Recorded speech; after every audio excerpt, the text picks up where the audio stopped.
अन्तिम बल सोमपालले डट बल राखेका छन्। ओभरको समाप्ति 47 ओभरको खेलको समाप्ति भएको छ। 207 रन 6 विकेटको क्षतिमा टिम नेपाल करिब 3500 जना साथीहरू जोडिनु भएको छ।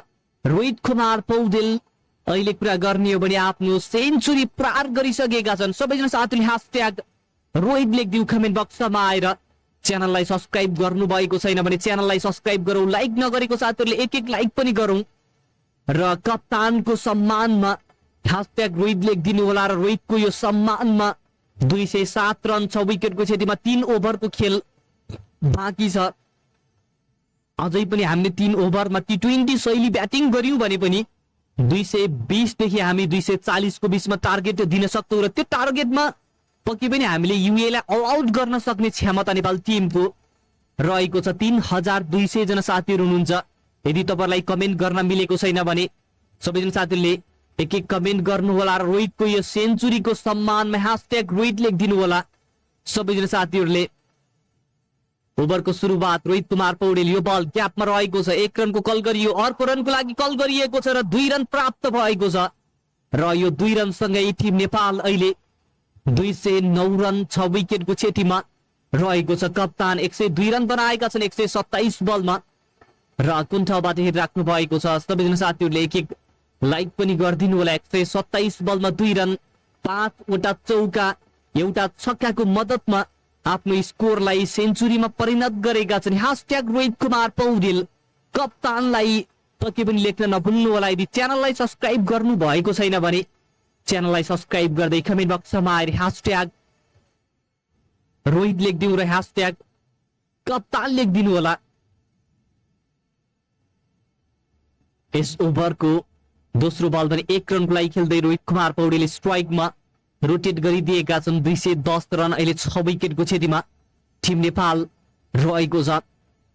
धेरैजना साथीहरू जोडिने क्रममा हुनुहुन्छ। कमेन्ट बक्समा आएर मिठो कमेन्ट गर्न भने नछुटाउनु होला। कुन ठाउँबाट हेरिराख्नु भएको छ आजको यो खेलको प्रत्यक्ष रूपमा हामी तपाईहरुको माझमा अहिले अडियो कमेन्ट्री लिएर जोडिएका छौं र टिम नेपालबाट एउटा सेन्चुरी पार गरेका रोहित कुमार पौडेल कप्तान। अब सोमपालले हात खोल्नु पर्ने, सोमपालले हैन सबैले हात खोल्नु पर्यो। अब त विकेट गए पनि केही फरक पर्दैन, कि त भने रन बनाऊ कि त भने विकेट गुमाएर अल आउट हुनु पर्यो, त्यही नै हो। यस ओभरको तेस्रो बलमा सोमपाल कामी र तेस्रो बलमा पनि विकेट गुमेको छ। झट्का लाग्यो, जहेद अलीलाई सफलता मिलेको छ। विकेट गुमाएका छन् सोमपाल कामीले। बोल्ड आउटको रूपमा विकेट गुमेसँगै 7औं झट्का टिम नेपाललाई लागेको छ। 210 रन 7 विकेटको क्षतिमा टिम नेपाल। मात्र केही ओभरको खेल बाँकी छ र मात्र केही ओभरको खेलमा टिम नेपालले टार्गेटलाई केही माथि बनाउनको लागि हामीले ठूला शटहरू खेलेर प्रति ओभर यानी कि अबका 1-2 ओभरमा हामीले एक ओभरमा 10 देखि 15 रन बटुल्न सक्यौं भने पनि हाम्रो यो टार्गेटलाई 120 देखि 30 को आँकडामा लिन सक्थ्यौं। 13 बलको सामना गरे सोमपालले 6 रन बनाएर आफ्नो विकेट गुमाएका छन् र पभिलियन फर्किए। अहिले करिब हामीसँग 3300 जना साथीहरू जोडिने क्रममा हुनुहुन्छ। एक लाइक गरेर साथ दिनु होला। विकेट गुमेको छ, झट्का लागेको छ टिम नेपाललाई। तेस्रो होइन 7औं झट्का लाग्यो। हेरौं करण केसी आउनेछन् नयाँ ब्याटरको रूपमा, कुन ठाउँबाट हेरिराख्नु भएको छ। एक लाइक गरेर साथ दिनु होला। रोहित कुमार पौडेल के आज नट आउट भएर जालन त, त्यो पनि बताउनु होला है त के रोहित कुमार आज नट आउट होला नि त। कमेन्ट बक्समा आएर कमेन्ट गरौँ है त, नयाँ हुनुहुन्छ भने। रोहित कुमार पौडेल के नट आउट होला नि त, तपाईहरुलाई के लाग्छ त्यो पनि बताउनु होला। र अहिले कुरा गर्ने हो भने हामी तपाईहरुको माझमा निरन्तर रूपमा जोडिएका छौं। लाइक गर्न छुटाउनु भएको छ भने लाइक गर्नु होला। नयाँ ब्याटरको रूपमा करण केसी मैदान प्रवेश गरेका छन्। 210 रन 7 विकेटको क्षतिमा टिम नेपाल अहिले रहेको छ। हामीलाई छोडेर नजानु होला। टार्गेटको अनुमान लगाउनुहोस् है त कमेन्ट बक्समा आएर। नेपाल टिमले आजको यो खेलमा टार्गेट कति रनको चाहिँ देला, तपाईहरुलाई के लाग्छ त आफ्नो अनुमान भने कमेन्ट बक्समा आएर पक्कै पनि दिन नभुल्नु होला। अहिले 3200 जना साथीहरू हुनुहुन्छ। लाइक भने हाम्रो मात्र 2200 लाइक पुगेको रहेछ। सबैजना साथीहरूले एक लाइक गरेर लाइकको आँकडालाई 2500 लाइक पुर्याइदिउ है त। 2200 जना साथीहरूले लाइक गर्नु भएको छ। 2500 लाइक पुर्याइदिनु होला। करण केसी पहिलो बल सामना गर्नको लागि, यो बल पनि 1 रनको लागि खेल्दै स्ट्राइकमा भने परिवर्तन गरिदिएका छन् र कप्तानलाई स्ट्राइकमा राखेका छन्। अब कप्तानबाट बाउन्ड्री आउन आवश्यक रहेको जस्तो चाहिँ लाग्छ मलाई, किनभने कप्तानले जो हिसाबको चाहिँ पारी नेपाल टिमको लागि खेले, आज यदि कप्तानको यो पारी आउँदैन थियो भने नेपाल टिम सजिलै आउट हुने रहेछ। र आफ्नो आज हिट विकेट के भयो भने, अगाडि किन हिट विकेट लेखेको थियो भने आफ्नो ब्याटले नै आफ्नो विकेट दिएका रहेछन् सोमपाल कामीले। ब्याट घुमाउने क्रममा गएर स्टम्पलाई लाग्न पुग्यो र ब्याटले विकेट घुमाएका छन् सोमपाल कामीले, विकेटलाई हिट गरेको थियो। यस ओभरको यो बल सामना गर्नको लागि स्ट्राइकमा रहेका छन् नेपाल टिमका कप्तान रोहित कुमार पौडेल। घुँडा टेके यो बललाई घुमाइदिएका छन्, बल गएको छ स्लग स्विपको साथमा, बल 6 रनको लागि सीमारेखा बाहिर र यो छक्कासँगै टिम नेपालको खातामा 217 रन 7 विकेटको क्षतिमा दोस्रो छक्का टिम नेपालको लागि। अन्तिम बल बाँकी छ ओभरको समाप्ति हुन। यस ओभरको अन्तिम बल, ठुलो शट खेल्ने प्रयास र अन्तिम बलमा भने कप्तानले आफ्नो विकेट गुमाएका छन् क्याच आउटको रूपमा। अन्तिम बलसम्म खेल्नु पर्थ्यो कि नट आउट हुनु पर्थ्यो, तर एउटा छक्का त लगाए र रोहितले विकेट गुमाएका छन्। र सबैजना साथीले # रोहित कुमार पौडेल लेखिदिनु होला। 130 बलमा 109 रन बनाए नेपाल टिमको लागि र राम्रो बल रहेको थियो, राम्रो विकेट निकालेका छन्। र अहिले जहिद अलीले नेपाल टिमलाई झट्का लाग्यो, 8औं झट्का लागेको छ। कप्तान रोहित कुमार पौडेल 130 बलको सामना गरे, 130 बलको सामना गर्दै 109 रनको स्कोरमा आफ्नो विकेट गुमाएर पभिलियन फर्किएका छन् र 8औं झट्का लागेको छ नेपाल टिमलाई। मात्र 2 ओभरको खेल बाँकी छ। सन्दीप लामिछाने आएका छन् नयाँ ब्याटरको रूपमा र सन्दीप लामिछानेले रोहित कुमार पौडेललाई अङ्कमाल गर्दै बधाई दिएका छन् र कप्तानको यो इनिङ रोहित कुमार पौडेलको सम्मानको लागि #रोहित लेख्न भने नभुल्नु होला, किनभने 130 बलमा 109 रन 5 वटा चौका र 6 वटा 2 वटा छक्काको मद्दतमा रोहितले आफ्नो स्कोर पुर्याएका थिए 109 रन। सबैजना साथीहरूले #रोहित लेखिदिनु होला कमेन्ट बक्समा। यदि च्यानललाई सब्स्क्राइब गर्न छुटाउनु भएको छ र लाइक गर्न छुटाउनु भएको छ भने एक लाइक गर्दै च्यानललाई सब्स्क्राइब गर्दै कमेन्ट बक्समा आएर #रोहित भने लेख्न नभुल्नु होला। आजको यो खेलको हामी प्रत्यक्ष रूपमा तपाईहरुको माझमा जोडिएका छौं, लाइक गर्दै सब्स्क्राइब गर्दै जोडी भई त। र नेपाल टिमले आज टार्गेटको अनुमान लगाउनु साझै पनि 2 ओभरको खेल बाँकी छ। नयाँ ब्याटरको रूपमा अहिले करण केसी र सन्दीप लामिछाने मैदानमा छन्। सन्दीप लामिछाने यस ओभरको यो बल राम्रो बल रहेको थियो, करणले 1 रनको लागि खेल्दै स्ट्राइकमा अहिले सन्दीपलाई राखेका छन्। हेरौं के सन्दीपबाट चौका आउला त #सन्दीप लेख्दिउँ है त। चौका छक्का सन्दीपबाट आउला। ओभरको दोस्रो बल सन्दीप लामिछाने सामना गर्नको लागि स्ट्राइकमा रहेका छौं। जुनित सिद्दिकी आएका छन् आफ्नो अन्तिम ओभर लिएर 50 रन खर्चिएर 3 वटा विकेट जुनित सिद्दिकीले निकालेका छन्। र सन्दीप लामिछाने पहिलो बलको सामना गर्नको लागि 49 ओभरको खेलको सुरुवात। यो बल ग्यापमा खेलिदिएका छन्, 1 रनको कल गरियो, अर्को रनको लागि दौड लगाएका छन् र तीव्र रूपले 2 रन भने प्राप्त गरेका छन्। सन्दीप र करण केसीको यो धमकेदार प्रदर्शन र यो सँगै नेपाल टिम अहिले 218 रन बनाएको छ है 8 विकेटको क्षतिमा र 218 बाट 220 पुर्याइसक्यो। यस ओभरमा यो 2 रन मिलेसँगै अहिले 220 रन टिम नेपालको खातामा पुगेको छ। तपाईहरुलाई के लाग्छ कमेन्ट बक्समा आएर बताउनु होला। सन्दीपले 2 रनको लागि खेलिदिए, अझै पनि केही बल बाँकी छ र केही रन आउन सके, यस्तै सिंगल डबल र एउटा 1-2टा बाउन्ड्री लगाउन सके भने पनि सन्दीपले र करणले नेपालको टार्गेट चाहिँ 130 देखि माथि जान सक्छ। ओभरको तेस्रो बल सन्दीप लामिछानेको लागि यो बल लिएर Junaid Siddiqui right arm over the wicket देखि दौड लगाउने क्रममा यो बललाई खेल्न चाहन्थे सन्दीप, तर बल ब्याट बीच कनेक्सन भएन, राम्रो कनेक्सन भएन। बल गएको छ, फिल्डरको हातमा रन भने कुनै पनि मिल्ने छैन। यो बल भने सायद यो बल त वाइड थियो कि जस्तो नि देखिन्छ हेर्दाखेरि, तर हेरेर कुरा गर्ने हो भने तपाईलाई जानकारी गराउन चाहेको ठाउँबाट हेरिराख्नु भएको छ। एम्पायरले पनि वाइड बलको संकेत भने गरेका छैनन्। 3 बल बाँकी छ ओभरको समाप्ति हुन। ओभरको 5औं बल, यो बल पनि थर्ड बल सन्दीप लामिछाने 1 रनको लागि खेलेर स्ट्राइक रोटेट गरिदिनु पर्यो सन्दीपले स्ट्राइक रोटेट गरिदिनु पर्ने हुन्छ, किनभने करणले केही हिटिङ गर्ने क्षमता करणमा छ दुईटा बल डट बल राखिसके सन्दीपलाई 2 बल अझै पनि बाँकी छ 3 रन यस ओभरमा बटुलेको छ हामीले बलरबाट अपेक्षा धेरै गर्नु हुँदैन तर पनि अपेक्षा नगरे तापनि हामीले केही रन बनाउने आश गर्न सक्छौं हामीले बाउन्ड्रीको आश छैन तर हामीले सिंगल डबल गरे भने पनि कहिले मिस भएर बाउन्ड्री पनि आउन सक्ने सम्भावना चाहिँ रहन्छ 220 रन अहिले 8 विकेटको क्षतिमा टिम नेपाल रहेको छ ओभरको 5औं बल पनि सन्दीपले 1 रनको लागि खेल्दै स्ट्राइकमा भने करण केसीलाई राखिएका छन् हेरौं करणबाट धेरै हैन 1-2वटा जति छक्का र एउटादेखि चौका आयो र सिंगल डबल गरे भने पनि अन्तिम ओभरमा हामी 130 प्लसको चाहिँ टार्गेट दिन सक्छौं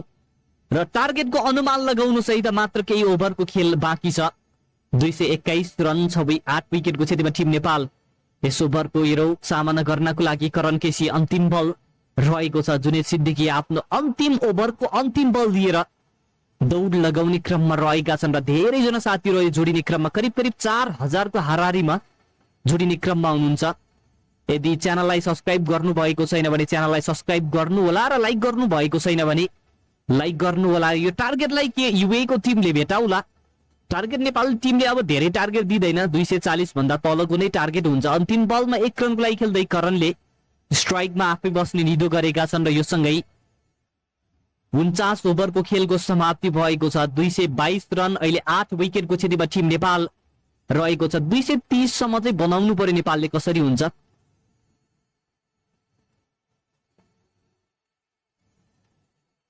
टार्गेट अनुमान लगाउनुस् अन्तिम ओभरको खेल बाँकी छ 6 बलको खेल बाँकी करण केसी स्ट्राइकमा रहनेछन् अन्तिम बलमा करण केसीले कति रन बनाउलान् त तपाईहरुलाई के लाग्छ त्यो भने कमेन्ट बक्समा आएर बताउनु होला 49 ओभरको खेलको समाप्ति भएको छ 222 रन 8 विकेटको क्षतिमा टिम नेपाल आजको यो खेलमा सन्दीप लामिछाने र अहिले करण केसीको जोडी मैदानमा छ 6 बलमा 5 रनको पार्टनरशिप बनेको छ टार्गेट कतिको देला त तपाईहरुलाई के लाग्छ अनुमान लगाउनु होला अन्तिम ओभर रहेको छ अन्तिम ओभरको खेलको सुरुवात हुने क्रममा पहिलो बल सामना गर्नको लागि करण केसी बल उठाएर खेलिदिएका छन् बल जानेछ 6 रनको लागि र यो छक्कासँगै 228 रन टिम नेपालको खातामा शानदार छक्का करणको ब्याटबाट #करण लेख्दिउ कमेन्ट बक्समा आएर पहिलो बलमा नै जहिद अलीको यो बलमा छक्का पार गरिदिएका छन् करण केसीले straight down the ground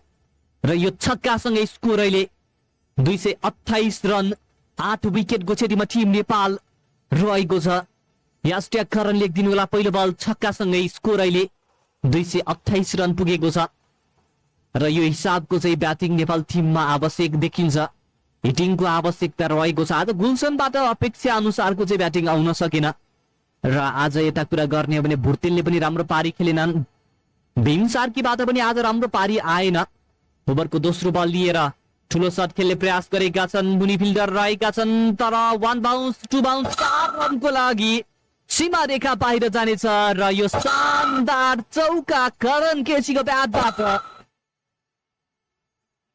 #Karan लेखिदिउ र शानदार चौका करणले लगाइदिएका छन् ओभरको दोस्रो बलमा र यो सँगै 232 रन टिम नेपालको खातामा हवाई फायर त रहेको थियो तर डिप पोइन्टको क्षेत्रमा चौका प्राप्त 10 रन बटुलेको छ यस ओभरमा टिम नेपाल र यो शानदार चौका करणको ब्याटबाट #करण लेखिदिउ कमेन्ट बक्समा आएर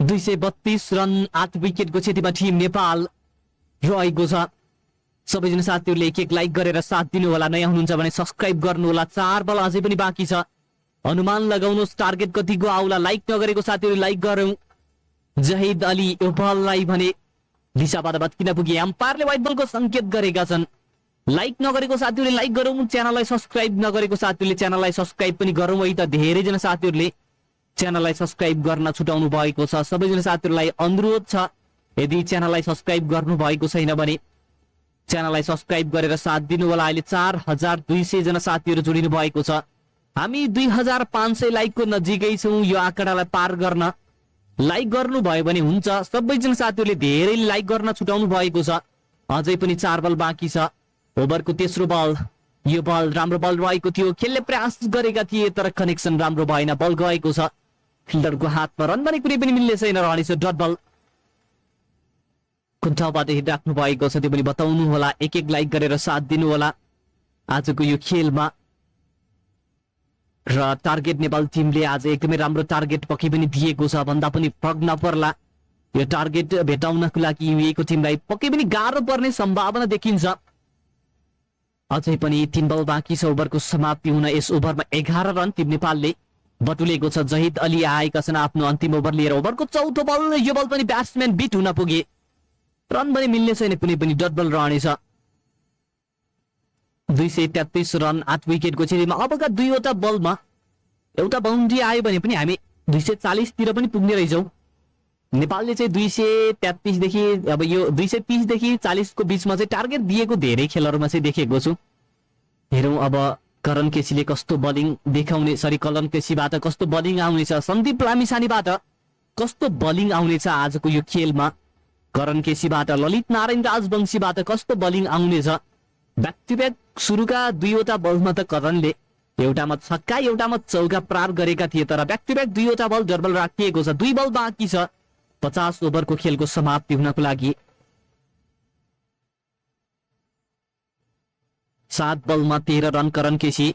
यस ओभरको 5औं बल करण केसी ठूलो शट खेल्ने प्रयास गरे र अर्को झट्का लागेको छ र यो सँगै टिम नेपाल आफ्नो विकेट गुमाएको छ। ठूलो शट खेल्ने प्रयास गरेका थिए, बल गएको छ लङ अपको क्षेत्रमा। फिल्डर छन् क्याच आउटको रूपमा। करण केसीले पनि आफ्नो विकेट गुमाउनेछन् र नयाँ ब्याट्सम्यानको रूपमा अब अन्तिम ब्याट्सम्यान रहनेछन् ललित नारायण राजवंशीकी। अन्तिम एउटा बल बाँकी छ। ललितले एउटा चौका प्रार गर्ला नि त, एउटा चौका प्रार गर्यो भने पनि 238 को टार्गेट दिन्छ टिम नेपालले। हेरौं अन्तिम बल बाँकी छ। सन्दीप लामिछाने र ललित नारायण राजवंशीको जोडी मैदानमा रहनेछ र करण केसीले 8 बलमा 13 रन बनाएर आफ्नो विकेट गुमाएका छन् र ललित मैदान प्रवेश गरिसके। मात्र 1 बलको सामना गर्नको लागि अन्तिम बल बाँकी रहेको छ। लाइक नगरेको साथीहरूले लाइक गरौँ, सब्स्क्राइब नगरेको साथीहरूले एक सब्स्क्राइब गरेर साथ दिनु होला। हामी तपाईहरुको माझमा प्रत्यक्ष रूपमा जोडिएका छौं। 233 रन अहिले 9 विकेटको क्षतिमा। हामीलाई छोडेर नजानुहोस्, किनभने ललित नारायण राजवंशी पनि छन् अझै पनि टिममा र ललित पनि आवश्यक रहेको छ। ओभरको अन्तिम बल सामना गर्नको लागि ललित नारायण राजवंशी नयाँ ब्याट्सम्यान मैदानमा छन्। अन्तिम बल ललितको पनि विकेट गुमेको छ। झट्का लाग्यो र क्याच आउटको रूपमा ललितले पनि ठूलो शट खेल्ने प्रयास गरेका थिए सायद। यहाँनिर हेरौँ है त अन्तिम बलमा, सायद यो अन्तिम बलमा होइन है त, अगाडिको चाहिँ स्कोर कार्ड चाहिँ देखाएको रहेछ। यस ओभरको अन्तिम बल लिएर दौड लगाउने क्रममा ललित नारायण राजवंशी तीव्र रूपले दौड लगाउने प्रयास गरेका छन्। मुनि फिल्डर रहेका रहेछन् र अन्तिम बल पनि क्याच भएको छ, यानी कि नेपाल टिम अल आउट भएको छ र ओभरको समाप्ति। नेपाल टिम आजको यो खेलमा सबैजना साथीहरूलाई हार्दिक स्वागत गर्न चाहे। 233 रन बनाएको छ। अन्तिम बलमा पनि विकेट गुम्यो।